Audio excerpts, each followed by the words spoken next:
Hello everyone, welcome to your favourite education channel dear school. और आज हम क्या पढ़ने वाले हैं? सबसे पहले आज हम रिवाइज करने वाले हैं जो हमने प्रीवियस क्लास में पढ़ा था, और साथ में आज हम अगले टॉपिक्स को रीड करने वाले हैं, राइट। केमिकल इक्वेशंस, स्टोमेट्री और balancing the equations, right. Okay, so सबसे पहले रिवाइज कर लेते हैं जो हमने अपनी प्रीवियस क्लास में पढ़ा था।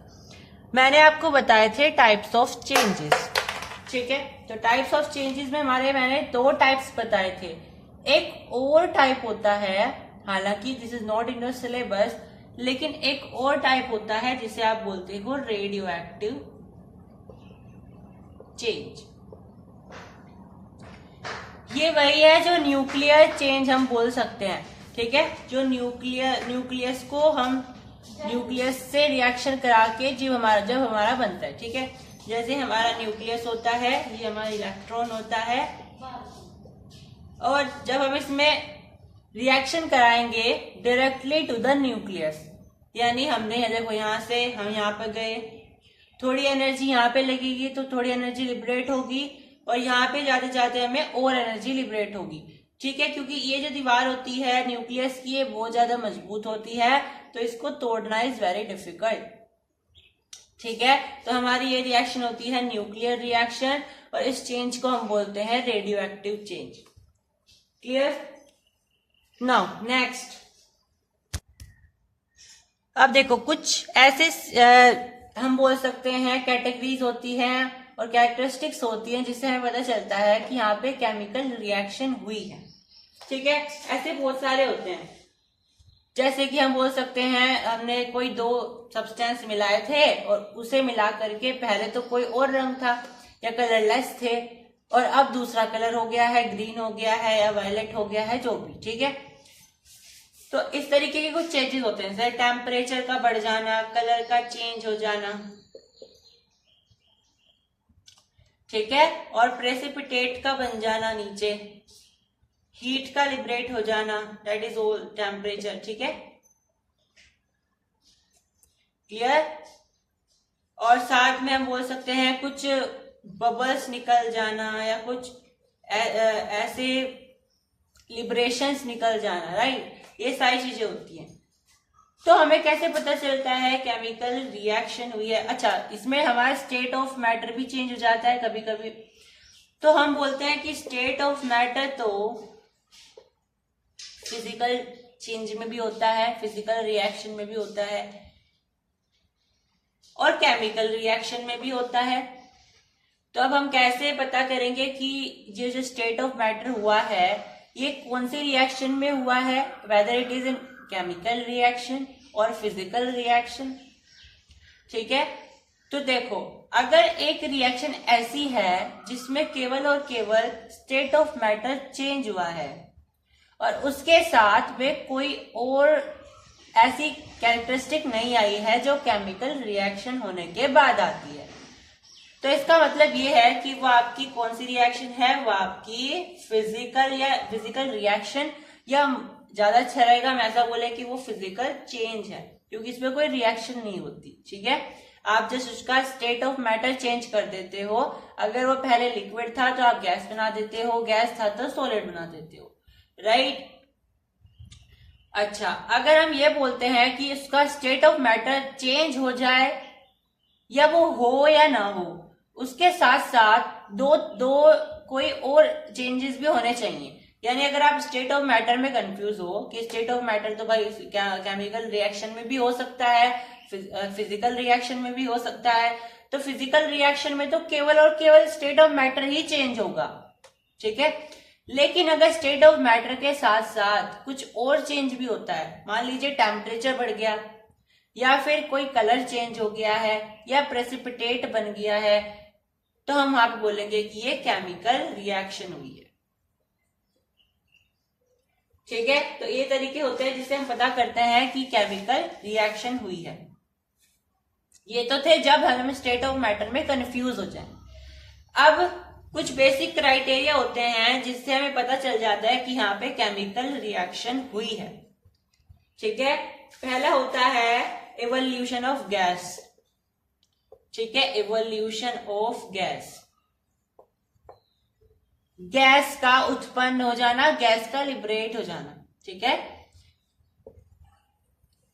यहाँ पे हम देखो H2 लिबरेशन वाले जो प्रोसेस होता है वो चैप्टर नंबर 2 में पढ़ेंगे, पर ये आपको ध्यान रखना है कि जो भी कोई ऐसी रिएक्शन होती है रिएक्शन होती है ऐसी जिसमें आपकी गैस लिबरेट हो जाती है, गैस निकलती है बाद में, फिर उनका टेस्ट भी किया जाता है। ठीक है, तो उनका टेस्ट भी सिखाया जाएगा। तो क्या होता है उनका टेस्ट, CO2 को अगर आपको चेक करना है तो आप कैसे करते हो, CO2 को चेक करने के लिए आपको लाइम वाटर चाहिए होता है। ठीक है, आपको नहीं पता है कौन सी गैस आपको टेस्ट करना है, तो आप इसका टेस्ट कैसे करोगे, आप इसको लाइम वाटर से पास कराओ, अगर लाइम वाटर मिल्की हो जाता है तो ये CO2 गैस ही है। H2 गैस यानी कि हाइड्रोजन गैस कैसी होती है, हाइड्रोजन गैस को जब आप एकदम से स्प्लिंटर के पास लेकर के आते हो, यानी कि आग के पास लेकर के आते हो, तो एक कैसी आवाज के साथ एकदम से बर्स्ट होता है, पॉप अप साउंड के साथ। और अगर हम बात करते हैं ऑक्सीजन की, अच्छा कार्बन डाइऑक्साइड का यूज ऐसे भी हो सकता है, आप कैंडल को लीजिए वो बुझ जाएगी। ठीक है, और ऑक्सीजन का कैसे होगा, अगर आप कैंडल को वहां पे ले जाते हो ऑक्सीजन के पास तो आग बिल्कुल भड़क जाएगी। ठीक है, तो ऑक्सीजन क्या करती है, आग को और भी ज्यादा बढ़ा देती है। Increase fire intensity, clear.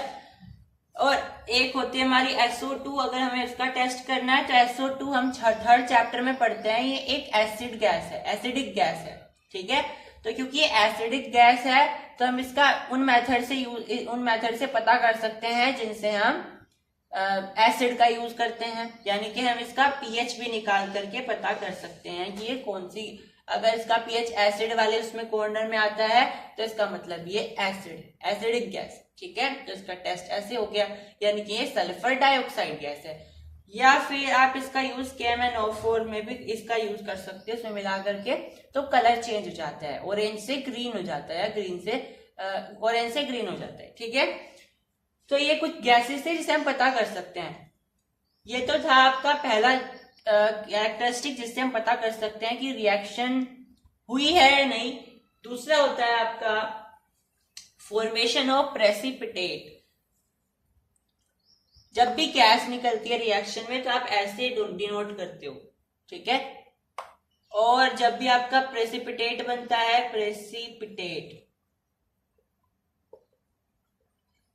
तो या तो आप PPT लिख दो वहां पर, या फिर आप उसको ऐसे डिनोट करते हो, क्योंकि ये नीचे रह जाता है रिएक्शन के, तो इसलिए इसे यहाँ रखते हैं, और गैस उड़ जाती है तो इसे यहां से रखते हैं। ठीक है, चलो, तो प्रेसिपिटेट का मतलब होता है जब हमने एक रिएक्शन करी, उसके बाद रिएक्शन के बाद कुछ आपके पास इनसोल्यूबल मैटर रह जाता है नीचे की तरफ, उसे बोलते हैं प्रेसिपिटेट। ठीक है, एक होता है चेंज इन कलर, यानी कि आप ऐसे रिएक्शन कर रहे हो जिसमें आपने जो प्रोडक्ट बनाए थे, जो आपने रिएक्टेंट मिलाए थे, उनका कलर कुछ और था या फिर वे कलरलेस थे, और बाद में जो आपकी रिएक्शन के बाद जो आपको प्रोडक्ट मिले हैं वो उनका कलर कुछ और है या फिर वो कलरलेस हो गया। ठीक है, यानी कि आपको कलर में चेंज देखने को मिला। अगर पहले कलरलेस थे तो इधर कुछ ना रंग बिरंगे हो गए होंगे, और अगर पहले रंग बिरंगे थे तो हो सकता है कलरलेस हो जाए या फिर कोई और रंग आ जाए। ठीक है, मान लीजिए पहले रेड था अब येलो हो गया। ठीक है, तो चेंज इन कलर भी होता है केमिकल रिएक्शन। फोर्थ है चेंज इन टेम्परेचर, टेम्परेचर भी बढ़ता है। ठीक है, वो घट भी सकता है और बढ़ भी सकता है। अगर आप न्यूट्रलाइजेशन रिएक्शन की बात करते हो तो जो टेम्परेचर है वो घट जाता है। ठीक है, और अगर आप कुछ बर्स्टिंग रिएक्शन जैसे आप एक्सोथर्मिक रिएक्शंस की बात करते हो तो टेम्परेचर बढ़ जाता है। ठीक है, क्या होती है एक्सोथर्मिक रिएक्शंस, वो हम इसी चैप्टर में देखने वाले हैं। नेक्स्ट होता है स्टेट का चेंज हो जाना, जिसके बारे में हमने अभी डिस्कस करा है। ठीक है, केमिकल रिएक्शन में स्टेट भी चेंज हो जाता है। तो मैंने बता दिया फिजिकल में भी स्टेट ऑफ मैटर चेंज होता है, लेकिन दोनों में डिफरेंस क्या है। क्लियर, चलो इसके बाद हमारे क्या है, देखो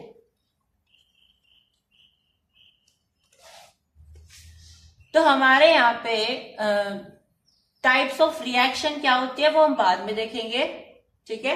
पहले ये देख लीजिए कि केमिकल रिएक्शन का क्विक रिवीजन कर लेते हैं। तो केमिकल रिएक्शन की डेफिनेशन हम कैसे लिख सकते हैं, क्या होती है केमिकल रिएक्शन की best definition.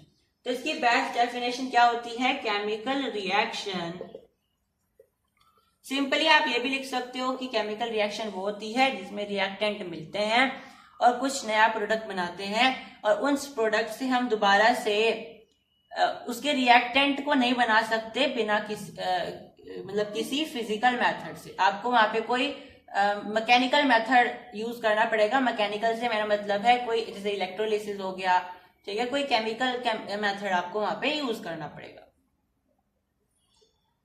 Chemical reactions involve breaking of old bonds, old chemical bonds, old chemical bonds, ठीक है, यहाँ पे old chemical bonds which exist between the atoms of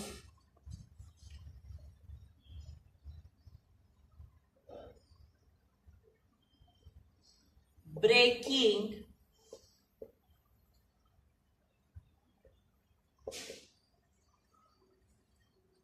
treating substance and then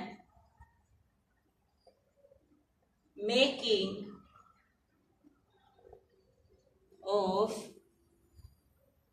new chemical bonds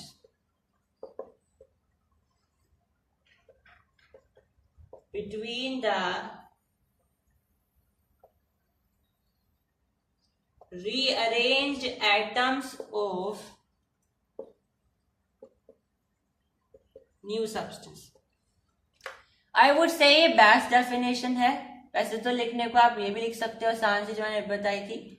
इसे देखते हैं क्या है। तो chemical reaction involve breaking of old chemical bonds, यानी जो पहले रिएक्टेंट के बीच में जो पुराने केमिकल बॉन्ड थे, केमिकल रिएक्शन में क्या होता है, वो पुराने केमिकल बॉन्ड टूट जाते हैं और नए केमिकल बॉन्ड बनते हैं। इससे एटॉमिक रीअरेंजमेंट हो जाती है। ये आपकी होती है केमिकल रिएक्शन। सभी को समझ में आई। अब एक होती है हमारे पास रिएक्शन, मैग्नीशियम को आप जलाते हो किसके साथ, ऑक्सीजन के साथ, ठीक है। मतलब आपने मैग्नीशियम रिबन लिया और आपने मैग्नीशियम रिबन को जला दिया, ठीक है। तो क्या होता है, white blazing light, white dazzling light निकलती है। ये क्वेश्चन आता है, ठीक है। व्हाइट डैजलिंग लाइट निकलती है और व्हाइट एक आपके पास नीचे कंपाउंड बन जाता है। तो कभी कभी उसका नाम पूछ लिया जाता है कि भाई वो एक्स है तो उसका नाम बताइए, ठीक है। यानी मैग्नीशियम रिबन को आपने जलाया, व्हाइट डैजलिंग लाइट निकली, तो क्या प्रोडक्ट बना होगा नीचे व्हाइट कलर का। तो क्या होता है, मैग्नीशियम को जलाने का मतलब होता है उसके साथ ऑक्सीजन की रिएक्शन करवाना। तो मैग्नीशियम में प्लस हो जाएगा ऑक्सीजन, और मैग्नीशियम में जब ऑक्सीजन प्लस होगा तो हमें क्या मिलेगा, मैग्नीशियम ऑक्साइड मिलेगा।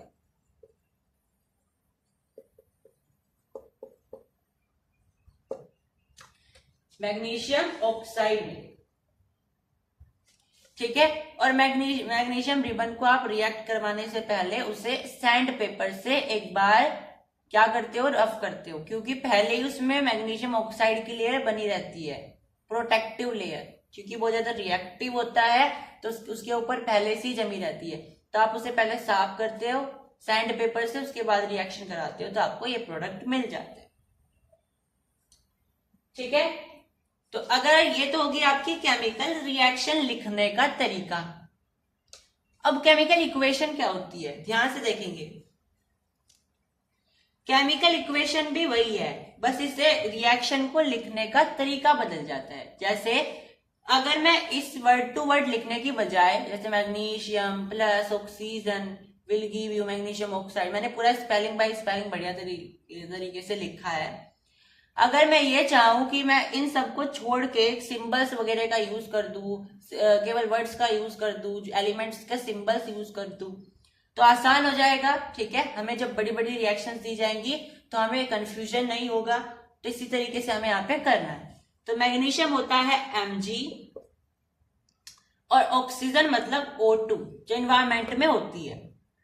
इसकी रिएक्शन करके हमें क्या मिला, मैग्नीशियम ऑक्साइड और MgO। ठीक है, कैसे आया MgO, देखो Mg के ऊपर होता है +2 चार्ज, ऑक्सीजन के ऊपर होता है -2 चार्ज। तो जब हम वैलेंस क्रिस क्रॉस करते हैं तो ये दोनों आपस में कैंसिल हो जाते हैं और ये आपस में मिलकर के आपको MgO यानी मैग्नीशियम ऑक्साइड बना करके देते हैं। तो केमिकल इक्वेशन को लिखने का बेस्ट तरीका क्या होता है, आप इसमें ये सब सिंबल्स लिख दो और साथ में आप इसमें कुछ ऐसे डिटेल्स ऐड कर दो, जैसे कि आप इसमें ऐड कर सकते हो कि कोई कौन सा मैटर कौन से स्टेट में है। जैसे मैग्नीशियम तो आपका सॉलिड में था, ऑक्सीजन आपका गैसियस में था और ये आपका आया सॉलिड, आपने ये लिख दिए। ठीक है, और क्योंकि यहाँ पे देखो प्रेसिपिटेट भी बचा है और नीचे कंपाउंड भी बना है तो आप ये भी लिख सकते हो इसमें, किसका मतलब है प्रेसिपिटेट। ठीक है, अब केमिकल इक्वेशन को जब आप लिखते हो, सबसे पहला काम होता है उसे बैलेंस करना। बिना बैलेंस के आपकी केमिकल इक्वेशन अधूरी होती है। तो केमिकल इक्वेशन क्या बताई मैंने, केमिकल रिएक्शन का ही एक पार्ट है जिसे हम सिंबल्स या दूसरे वर्डिंग फॉर्म में लिख सकते हैं। क्लियर, अगर हीट हो रही है तो आप इसको ऐसे बना सकते हो यहाँ पे, तो ये सारे सिंबल्स होते हैं। अच्छा, अब आता है बैलेंसिंग का कॉन्सेप्ट। हम आखिर बैलेंस क्यों करते हैं इक्वेशन को, बैलेंस करने की जरूरत क्यों पड़ी, तो इसके पीछे का कारण होता है mass, law of conservation of mass. ठीक है, law of conservation of mass, law of conservation of mass. इस लॉ की वजह से हमें इक्वेशन को बैलेंस करना पड़ता है। ये लॉ किसने दिया था, तो ये लॉ दिया था एंटोइन लावोसियर ने 1774 में दिया था। इसका मानना यह था कि मास can neither be created nor destroyed. ठीक है, यानी मास को आप ना तो क्रिएट कर सकते हो और ना ही बना सकते हो, ना ही डिस्ट्रक्ट कर सकते हो, ना नष्ट कर सकते हो। तो अगर मैं ये रिएक्शन ही लेकर के चलूं Mg + O2 तो मुझे क्या मिल रहा है, MgO। अगर मैं यहां मॉलिक्यूल की बात करूं तो यहां पे देखो एक मॉलिक्यूल है, ठीक है, और इसका पूरा का पूरा एक एटम है। ये एक मॉलिक्यूल है पर इसके दो एटम आ गए। ठीक है, यहाँ पे एक, अगर मोल तो देखो यहाँ पे दो ही एक ही है तो इसको हम छोड़ सकते हैं, लेकिन अगर यहाँ बात करें एटम की तो यहाँ एक ही एटम है, यहाँ दो एटम है। अब अगर हम इधर चेक करें तो मैग्नीशियम के कितने एटम है, एक है, और ऑक्सीजन का भी एक है, यानी यहाँ पे दो थे और यहाँ पे एक हो गया। ये एक एटम कहाँ गया, तो लॉ ऑफ कंजर्वेशन ऑफ मास के अनुसार तो कोई भी रिएक्शन ऐसी नहीं होगी जिसमें हम किसी मास को घटा सकते हैं, कोई ऐसा नहीं होगा हम एक्स्ट्रा बना सकते हैं। तो यानी हमें ये कहीं ना कहीं बैलेंस करना पड़ेगा। ठीक है, नहीं तो ये इस लॉ का क्या कर देगा, अनादर कर देगा, इसको डिसरिस्पेक्ट कर देगा। तो बैलेंसिंग के तरीके क्या होते हैं, बैलेंसिंग के आप मेरी एक ट्रिक भी है उसे भी हम देखेंगे। तो पहले आप अपनी हिट एंड ट्रायल मेथड देखिए। हिट एंड ट्रायल मेथड जो आपकी एनसीईआरटी कहती है, हिट एंड ट्रायल मेथड में होता है कि आप कर करके देखो, लगा के देखो, अच्छा यहाँ पे ये आ जाएगा, है ना, यहाँ पे ये आ जाएगा, ऐसे। हिट एंड ट्रायल मेथड का वही मतलब वही होता है। ठीक है, जैसे देखो सबसे पहले तो आप ये काम कर लिया करो, जब भी आपको बैलेंस करनी होती है इक्वेशन, ऐसे यहाँ पे कॉर्नर बना लिया करो। क्योंकि हमें जो भी यहाँ पे जो भी नंबर लिखना होता है यहाँ पे वो इसके बाहर ही लिखना होता है। अब यहाँ पे चेक करिए, इसका 1 था, इसके 2 हैं। यहाँ पे इसका तो 1 है पर इसके 2 हैं, यानी क्या मैं यहाँ पे 2 लगा दूं? बिल्कुल भी नहीं, क्योंकि हमें इसके बाहर तो घुसना ही नहीं है, ना इसके पीछे लगाना है। तो एक ही ऑप्शन बचा, इधर रखना पड़ेगा। बिल्कुल सही है, तो मुझे यहाँ पे 2 रखना पड़ेगा। समझ आई? लेकिन अब बाहर 2 रखने से क्या हुआ, ये 2 mg का भी आ गया और ये 2O का भी आ गया। ये अब दोनों के लिए है, लेकिन मुझे ऑक्सीजन के लिए चाहिए था। अब यानी कि मैग्नीशियम आपका अनबैलेंस हो गया, अब मैग्नीशियम को करना पड़ेगा, यानी ये 2 आप यहां पर भी रख दो। अब बैलेंस हो गया 2 mg 2 mg, O2 O2। Clear हुई बात? ये होता है आपका हिट एंड ट्रायल मेथड। इस तरीके से आप करते हो, ये फटाफट हो जाता है अगर आपका दिमाग चलता है तो उस समय पर। एक और तरीका होता है जो कि मेरी ट्रिक है, उसे हम करते हैं। देखो,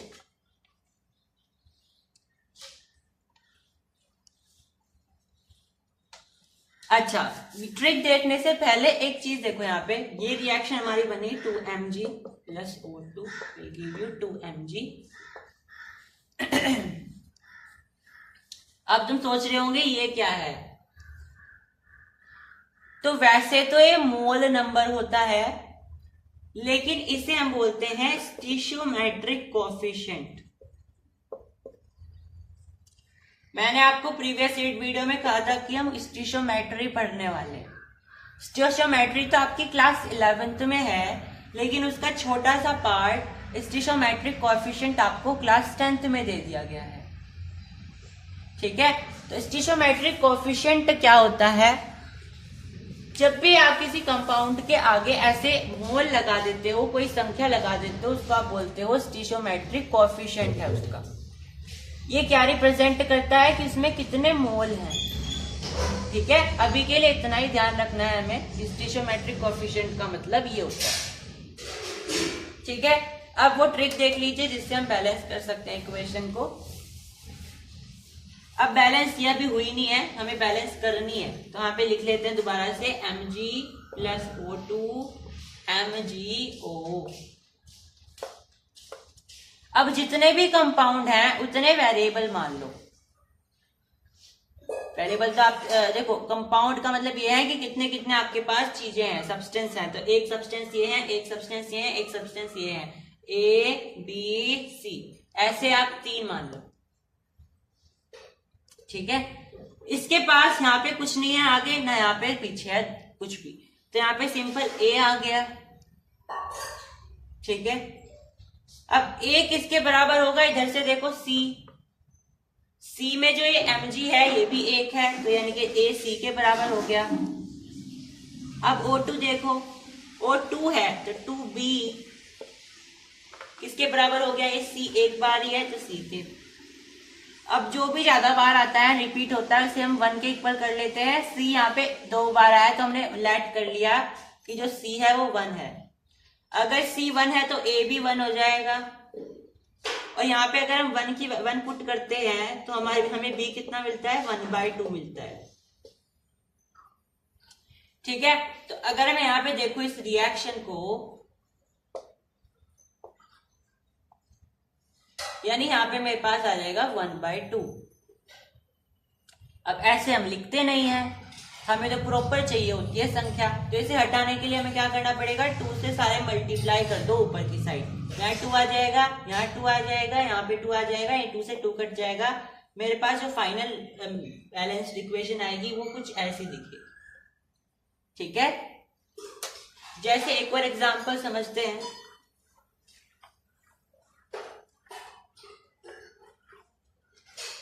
वाटर का formation H2 plus O2 H2O, ये A है, ये B है, ये C है, तो 2A किसके बराबर? 2C के बराबर। 2B किसके बराबर? खाली C के बराबर। ऑक्सीजन यहाँ पे 1 है, यहाँ 2 ही थी, यहाँ भी 2 है। ठीक है, यहाँ से C लेना है। ठीक है, चलो, तो क्या करना पड़ेगा? लेट C बराबर 1, तो अगर C1 है तो A भी 1 हो जाएगा, क्योंकि 2 से 2 कैंसिल हो जाएगा, तो C1 A1। और यहाँ पे अगर मैं पुट करूं फिर से 1, तो 2B, तो B की वैल्यू क्या आ जाएगी 1/2। फिर से अगर मैं यहाँ पे रखना चाहूं तो मेरे पास कैसी दिखेगी इक्वेशन, कुछ ऐसी दिखेगी, क्योंकि B का मतलब ये है ना यहाँ पे, तो 1/2 रखा। A का मतलब ये होता है, C का मतलब ये होता है। फिर से हम उसको ऐसे नहीं रखेंगे, ऊपर क्या किससे डिवाइड मल्टीप्लाई कर देंगे, न्यूमरेटर में 2 से कर देंगे। तो अगर मैं यहाँ पे 2 रखूँ, यहाँ पे 2 रखूँ, यहाँ पे 2 रखूँ, तो ये 2 से 2 कट जाएगा, 1 रह जाएगा, यहाँ पे 2, यानी कि कुछ ऐसी दिखेगी इक्वेशन। ये आपके पास फाइनल इक्वेशन आ जाएगी जो बैलेंस्ड है। ठीक है, तो इस तरीके से हम बैलेंसिंग करते हैं। तो आज की वीडियो में इतना ही। Make sure you have like the video and subscribe the channel.